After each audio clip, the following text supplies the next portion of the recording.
Hey Chem 20s, Mr. Dukley here. Today going to talk to you about strong acids versus weak acids, strong bases versus weak bases, and we'll also probably get into a little bit of polyprotic versus monoprotic acids and bases, which probably doesn't make a ton of sense to you right now, but we'll see when we get there. So, this is going to be a little bit different. We're on page 9 of our workbook here. I'm going to get you to start off by putting the video on pause and trying to figure out this lab investigation. So the evidence is given to us here. All we need to do is figure out the analysis.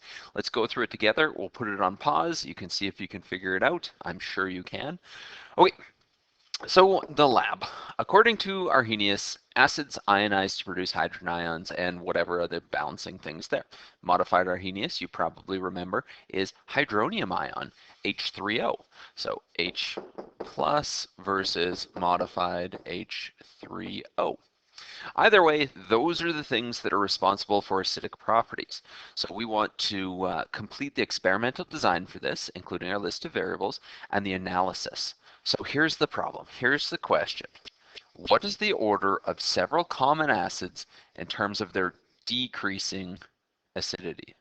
So what that means is, when we go down to our analysis, we want the highest or the most, actually I think I like that term a little bit better, the most acidic over here, and we want to go to the least acidic over here. So from most to least. Okay, so that's just sort of what we're looking at in the end. Let's see, the evidence that is given to us.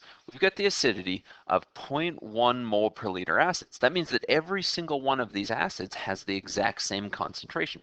Hydrochloric, acetic, hydrofluoric, methanoic, nitric, and hydrocyanic acid. But let's look at the pH over here. That pH, even though they're the same concentration, they don't have the same pH. So that's interesting. Okay, let's put it on pause. Now's the time, I think. Put it on pause. See if you can figure out your variables and see if you can figure out your analysis. Thinking back to that pH scale and what it means about acidity. So go ahead and put it on pause right now. Okay, so we're back. If we figured out that the manipulated variable is the type of acid, perfect. The responding variable is the pH, so how acidic it is, and our controlled variables, one of the really big controlled variables that we see is the molarity or the concentration. They are all 0.1 mole per liter. Now, as I go through, I'm looking for the most acidic. So the most acidic would have the lowest pH. So that one's going to be HCl. Then let's see.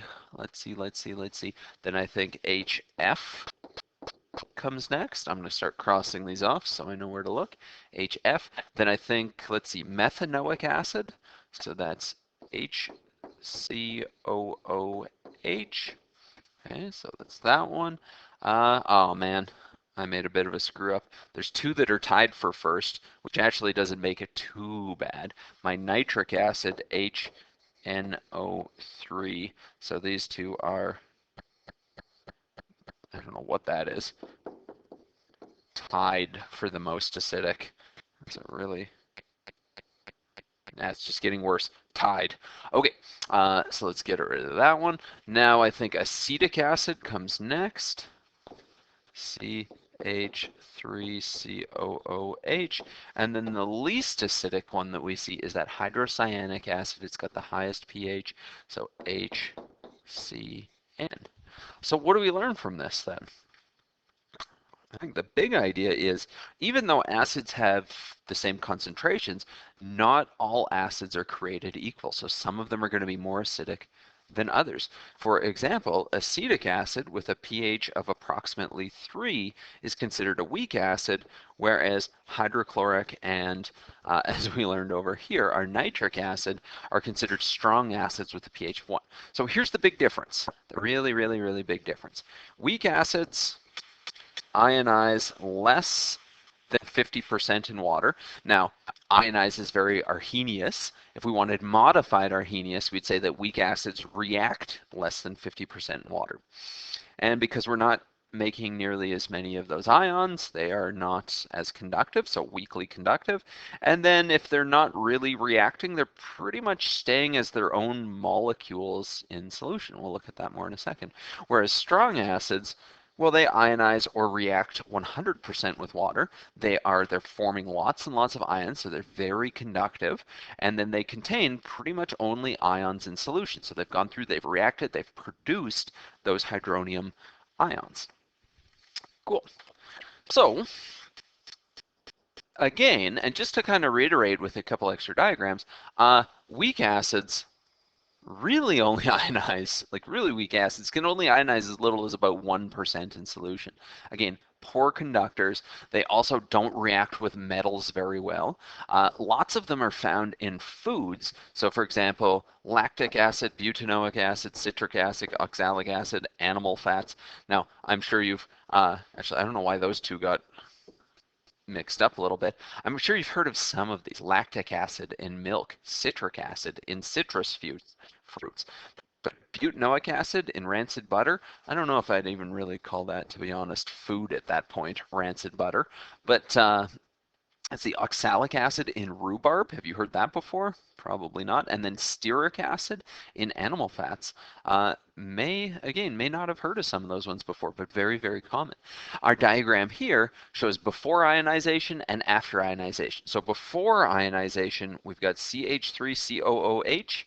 And after ionization, we've pretty much got CH3COOH with a little tiny bit of hydronium ion and the balancing species, in this case, acetate. So again, weak acids pretty much stay as they were before they were dissolved in water. Cool. Strong acids, on the other hand, they go more than 99, they're pretty much 100%. So when I put a strong acid into some water, it pretty much all turns into H3O and whatever the balancing species is. In this case, we're dealing with hydrochloric acid, the balancing species being chloride ion. Cool. Next little piece to talk about here is strong and weak bases. So, big thing, and this is what it says down here. Big thing is that strong bases are, and I'm going to summarize it for you. Strong bases are soluble ionic compounds. Oops, forgot the C in compounds. Kind of an important letter there. They are soluble ionic compounds that contain, you guessed it, hydroxide ions. So if you see an ionic compound that contains hydroxides and it is indeed soluble, for example, sodium hydroxide, it's going to be a strong base. So that's our definition of strong bases right there. Weak bases, did I miss something here? Blah, blah, blah. Okay, that's fine. I feel like something's missing here. Like the title, weak bases. Anyways, weak bases then are molecular compounds typically, and they don't react 100% to form those hydroxide ions. So remember, bases could be strong, soluble ionic compounds that contain hydroxide, or they could be these molecular compounds. These ones, if they are molecular, they're going to be weak bases. So notice less than 50% reactions here.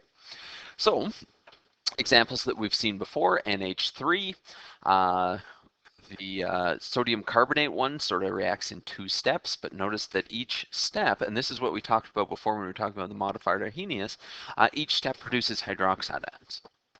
So let's go through and let's check out the weak base properties of sodium sulfate, and we'll just kind of go through. So it is telling us that this is going to form a base from sodium sulfate. So my first step with this, just like we did with those modified Arrhenius, is to break it apart. So sulfite. I think I might have said sulfate, but it's sulfite. So Na2SO3 aqueous, and I want to dissociate this into Na+, and technically there's going to be 2 of them, and my SO3 to negative. Now you may remember from last lesson that sodium does not form an acid or a base whatsoever. Things in group 1 and 2 and 17 do not form. So we can kind of get rid of that one. Will not form acid or base. So we'll forget about sodium. They don't really react. Let's focus on that sulfite. So SO3 to negative, aqueous, and we're going to say it's going to react with water. So reacting with water, H2O, and it tells us it's going to be a base, so I don't even really need to think about this. If I didn't know that it wasn't going to be a base, I'd look at this and I'd say, well, there's no hydrogen. Acids all give hydrogens away, whereas bases all take hydrogens.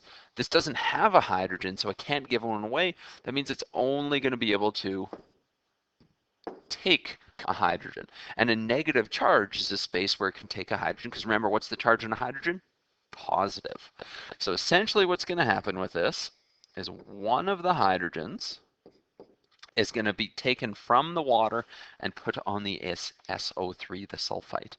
So it's going to be OH, there's the water minus a hydrogen, and that's also what gives us our basic properties, plus HSO3. Now if we added a positive to that, the charge is only going to be -1. I'm going to put that as aqueous. And I think we are here, except just this reaction is going to happen less than 50%. So less than 50% of that sulfate ion is actually going to react with the water to make our hydroxide ions. So if we put in 100 units of sulfite, less than 50 of those units are going to produce hydroxide. Cool. So there we have it. A little bit of review from last lesson, but also the idea of strong and weak bases. So I'm going to leave this summary to you right here, and we're going to jump in and talk about polyprotic substances. Now before I talk about the polyprotic substances, a hydrogen ion, let's think about what a hydrogen ion, what that really is, right? So if I think about hydrogen, hydrogen has 1 proton and 1 electron. So the hydrogen ion, and I might even rewrite this a little bit shorter to make sure that we're not talking about hydride, we're talking about hydrogen ion, which is H+. So if I think about what that really is, it is 1 proton and 1 electron, but it's lost its electron. So all that's really there is a proton. So hydrogen ion is a proton, a single proton. So when I say polyprotic, well, poly means many. Poly is many. And when I say protic, we're talking about the hydrogens or the protons. So polyprotic. Cool. So getting into things here, monoprotic along the same lines, while mono only means 1, it's capable of losing only 1 hydrogen during the reaction or during the ionization. So they have the formula HA. So H for hydrogen and A for the whatever else completes it. So HCl, HCN, HClO3. They all only have 1 hydrogen that they could give away. And if they only have 1 hydrogen that they can give away, there's only 1 reaction that they can do. So for example, HCN, it's going to give its hydrogen, its 1 hydrogen over to water. Water's now going to be H3O, and we're going to have that bouncing species Cn negative. Cool. All right, so monoprotic, fairly straightforward. Polyprotic contain more than 1 hydrogen in their formula. So they have HXA, where X could be equal to 1, 2, 3, that's about all you really see, 1, 2, or 3.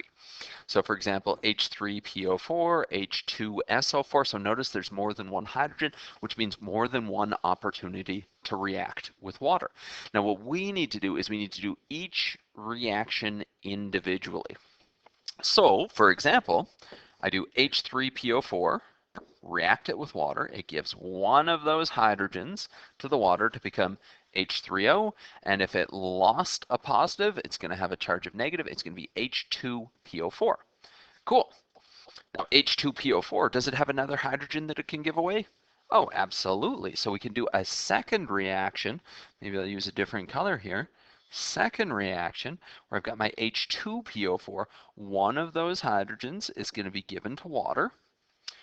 Excuse me, we're going to form H3O, and now we've lost two hydrogens, so we've got a charge of 2 negative, but HPO4. Can HPO4 lose yet another hydrogen? Absolutely. It's got one last hydrogen to give away, so that hydrogen is given to the water, forming H3O, and now PO4, 3 negative. So you'll notice every time we give a hydrogen away, the charge drops by 1, because each hydrogen has a charge of +1. The other thing to notice with this is the more the reactions happen, the weaker the acid becomes. So H3PO4 is my strongest acid. That's over here. Then H2PO4 is sort of middle of the road. It's weaker, but not the weakest. And then HPO4 is the weakest acid. Cool. So, honestly, the big thing that you need to be able to do with this for this class is, like if you can do the modified Arrhenius equations, you can do this. You need to be able to identify polyprotic substances and understand what's going on with these polyprotic acids. And that's really what you need to know for right now. So not a huge stretch for this lesson in terms of strong or weak or in terms of this realistically. Okay, so one little note here. Let me go back to my blue felt pen that's a little bit easier to write with. One little note here is that there's actually only one polyprotic acid that is a strong acid or is not a weak acid, and that is sulfuric acid. So something interesting to note there. Okay, let's do a quick example here. We'll talk about monoprotic versus polyprotic bases, and then I think maybe just a little bit on neutralization, just a new look at that, and then I think we're good to go. So, example, write out all the possible reactions for water for the weak acid carbonic acid, which is H2CO3. So you can put the video on pause, go ahead and try this out first. Go ahead and do that right now, or if you want to, you can stick around and do it together with me. So put it on pause now. And let's go through it. Okay, so I've got H2CO3 aqueous. Good, good, good. Now I know that this is an acid, and I know that it's a polyprotic acid because it's got more than one hydrogen. Cool, so I'm going to react this with water, H2O, liquid, and I know it's telling me in the question it's going to produce H3O. It's telling me that because it says it's an acid, aqueous. Cool, so one of the hydrogens was given to the water. Nice. So the water became positive. If the H2CO3 gives away one of its hydrogens, well, it's no longer H2CO3. It's now HCO3. Still going to be aqueous. And if it gave away one of its positives, it's now going to have a charge of negative. Awesome. So now the second thing is, well, HCO3, that's still got a hydrogen to give away. So it's going to, should be a negative there, react with water, H2O. It's going to potentially give away its hydrogen and become hydronium ion. So it gives it to water, becomes hydronium ion. And again, the balancing entity, so in this case it's going to be CO3 2 negative aqueous. And then just something to kind of remember and something to consider. This one is stronger of an acid, the H2CO3, and this one is weaker as an acid. So just put that in brackets off to the side. Terrible brackets, actually. Okay, so next piece to look at here is monoprotic versus polyprotic bases. So these ones are typically all molecular compounds, because strong bases, they don't even react with water. Remember, they just dissociate to produce H3O. So we're looking at ones that are reacting with water and gaining one of those hydrogens from water. So monoprotic gains one hydrogen from water, whereas polyprotic gains more than one water, or more than one hydrogen from water. Same sort of ideas though, just now dealing with bases. So as an example, I got a monoprotic base, which is CH3COO negative. The negative is the thing that actually tells me that it can be a base. Any negative you see is a space for a hydrogen. So water is going to give away its hydrogen, or one of its hydrogens, to the CH3COO. It's going to become OH negative, and then it's going to become CH3COOH. And if there's no more negatives in this, there's no more room for hydrogen. No more room for hydrogen. Cool. Whereas a polyprotic base, let's just check out these polyprotic bases for a second here. They're able to react more than once. And remember what we said, each negative charge is kind of like a space that can take a hydrogen. So for example, the 2 negative or the 3 negative. 2 negative, guess how many hydrogens it can take? 2 of them. What about 3 negative? Yeah, you're right. It can take 3 hydrogens. So the example that we've got here is CO3 2 negative. That's going to take one of the hydrogens from the water. It's going to produce our hydroxide ion, and it's going to produce our balancing entity, which is HCO3. Now that HCO3, that still has a space for a hydrogen. So the HCO3 can take a hydrogen from the water. It can produce hydroxide and its balancing entity, which is H2CO3, and then there's no more room. Cool. Now this example might be a little bit confusing because look up a little bit higher on the whiteboard right now. Well, we just did H2CO3 as an acid. So this is getting into, when you start to look at it both ways, you start to think about it in terms of something that you're going to look a lot at in Chem 30. So it's kind of the starting point for Chem 30. If you get the big ideas from this, then you're probably in a good spot. And here, let's do a quick review of the big ideas. So monoprotic, one hydrogen can be transferred, either taken or given. Polyprotic, more than one hydrogen can either be taken or given, depending on if it's an acid or a base. And then we also know that some things could act as an acid or a base. And the example that we're just looking at right now is this HCO3 negative. Here I've got it acting as a base, so I'll highlight it as a base in red because it's reacting with water to take a hydrogen to produce hydroxide. And then up here, again in red, it's acting as an acid. So things could be acids or bases depending on the situation. And that situation is something that we're going to leave for now because it's a big part of Chem 30 and you'll have to wait to go through it then. Okay. So the example here, write out all the possible reactions for PO4 negative and ClO2 negative. What types of bases are they? So first and foremost, ClO2 negative. So ClO2 negative plus water, H2O, which is of course a liquid. Now I think to myself, as I look at this, there's only one negative. That means there's only one space for hydrogen. So this is going to go over. This is going to produce OH. So there's our hydroxide ion. And this is also going to produce, let's see, HClO2 with no charge. No more space for hydrogen. So that means this one is monoprotic. And it's of course a base because it just produced OH. Let's check out PO4 negative.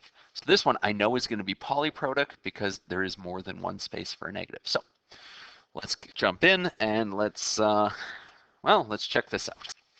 So PO4 negative plus H2O, which is a liquid. We know it's going to be a base. It tells us right in the question that it's going to be a base. So OH negative, and then a balancing species. When we think about that balancing species, we just say, oh, well, this just took the hydrogen from water, so it must be HPO4.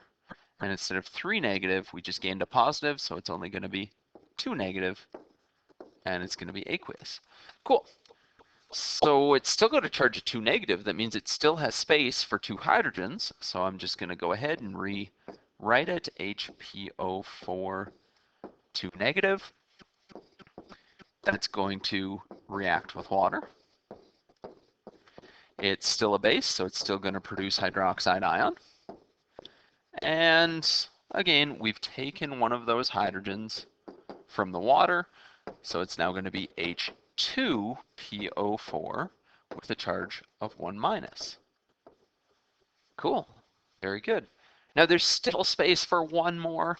Oh my goodness, one more hydrogen. So I'm going to go H2PO4 plus H2O. I hope you're getting the idea by this point. Goes to hydroxide ions and H3PO4 aqueous. And I forgot the states on each of these, so let's just fill them in real quickly.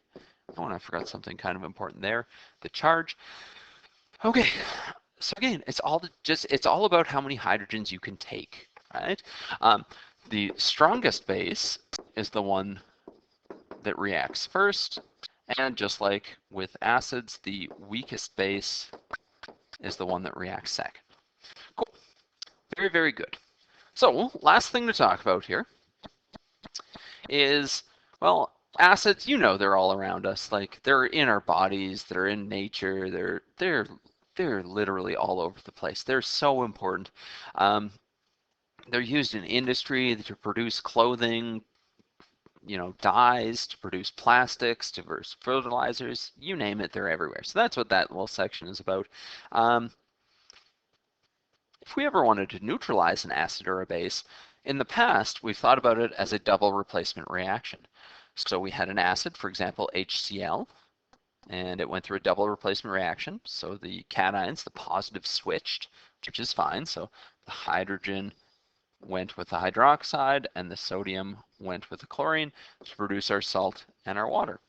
If we wanted to really think about using our modified Arrhenius theory, what happens with this is, realistically, we don't have HCl or NaOH. What we have is hydronium ion and hydroxide ion, and when those two things don't come together, they still make water, but now we've got a total of 4 hydrogens and 2 oxygens, which means if we look at water, that means we're going to make 2 water molecules. So now it's just hydronium ion and hydroxide ion. Cool. So leads us to a bit of a new neutralization definition. Cool. Applications of neutralization, spilling stuff, you know, like you spill acids or something, you got to clean it up, use a base. Let's see, what else do we got there? Weak acids and bases are typically the ones used to clean up spills, since if you have any additional, it won't be that difficult to clean up. And yeah, sometimes you see it, they put like lime in lakes and stuff to decrease the pH. I don't know, all over the place, really. So that is our lesson for today.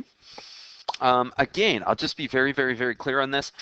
Please make sure that you know the big ideas. There's not a ton of practice for this because honestly, you don't need to practice a lot. What you need to be able to do is talk about strong versus weak acids and have an idea of what happens with strong versus weak acids and be able to identify them. And then mono and polyprotic acids and bases, just note that, well, anytime you have a hydrogen, that's the potential to give that hydrogen away. Anytime you have a negative charge, that's the potential to take a hydrogen. And, well, mono means one and poly means more than one, right? So mono or polyprotic. Again, be able to recognize them is the big thing. Don't worry so much about a bunch of practice, but be able to identify, be able to recognize them. This is something you'll see over and over and over again in the 30 level. Anyways, that's it for now. Good talking to you folks, and we'll see you again soon. Bye for now.